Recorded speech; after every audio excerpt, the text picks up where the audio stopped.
भागवत महापुराण की जय। कुंज बिहारी लाल की जय। राधा रानी की जय। भगवान श्री कृष्ण के सभी भक्तों को राधे राधे। जय श्री कृष्ण। आज मैं आपको सुनाऊंगी भागवत महापुराण में चतुर्थ स्कंद में 16वां अध्याय। वंदी जन द्वारा महाराज पृथु की स्तुति करना।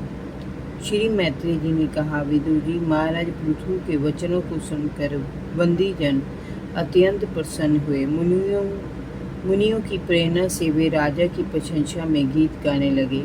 हे महाराज, आप तो साक्षात देवों के भी देव श्री नारायण हैं, जो अपनी माया से अवतरीन हुए हैं। हम आपकी महिमा का वर्णन क्या करें, हम तो समर्थ ही नहीं हैं। आपने जन्म तो राजा वेन के मृत शरीर से लिया है, किंतु आपके पौरुष का वर्णन करने में तो समय ब्रह्मा जी भी असमर्थ हैं। हमें तो जो कुछ भी ज्ञात हुआ है वह सब मुनिजन के उपदेशों से ही हुआ है, उसे ही हम अपनी अल्प बुद्धि और मुनियों की प्रेरणा से आपकी स्तुति में गा रहे हैं। आप तो साक्षात श्री हरि के कलावतार हैं और आपका यश बड़ा उदार है। हे धर्मधारियों में श्रेष्ठ महाराज, हम जानते हैं कि इस पृथ्वी पर आप धर्म की रक्षा करेंगे और अधर्मी पापियों तथा दुराचारी दुष्टों को दंड देंगे। आप लोक कल्याण के लिए संपूर्ण लोकों पर दृष्टिपात करेंगे और यज्ञों के माध्यम से स्वर्ग सरीखे सुखों का विस्तार करेंगे। आप सूर्य के समान सभी को अपने स्वर्णिम प्रकाश से आलोकित करेंगे। आप लोक हित के लिए ही धन का संचय करेंगे और समान भाव से लोगों का हित संधान करेंगे। पृथ्वी पर होने वाले किसी भी तरह के अनुचित व्यवहार को आप कभी सहन नहीं करेंगे। हे दया निधि, आपकी दया सभी को समान रूप से प्राप्त होगी, ऐसा हमें पूर्ण विश्वास है। प्रजा के संकट काल में आप सदैव प्रजा की रक्षा करेंगे और उसकी जीविका के साधनों को कभी कम ना होने देंगे। आप संपूर्ण दिशाओं में अपनी योग्यता से सुख संसाधनों को जुटाएंगे। आपके रहते सभी का धन सुरक्षित रहेगा।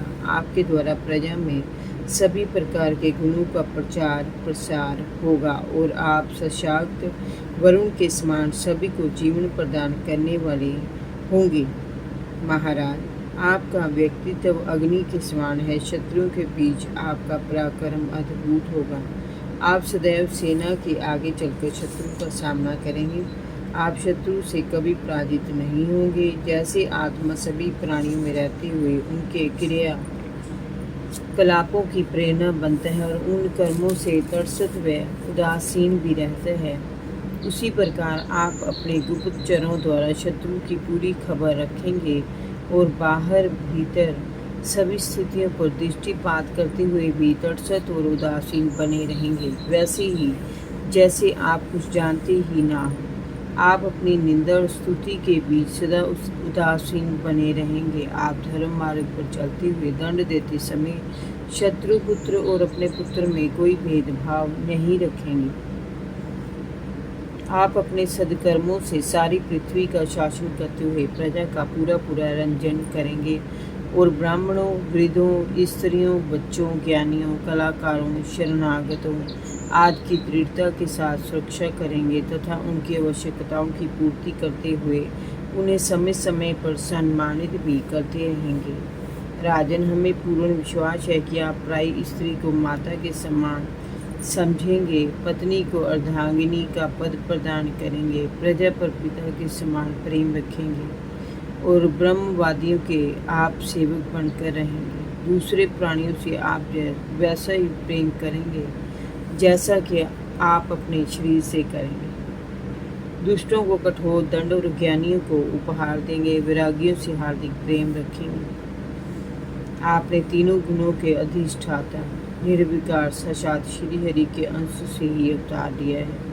अज्ञानवश आपके इस रूप को समझना बड़ा कठिन है। जिस समय आप सूर्य की भांति उदित होकर प्रजा के मध्य जाएंगे, प्रजा आपका गुणगान करेगी और आपको ही श्री हरि का अवतार समझेगी।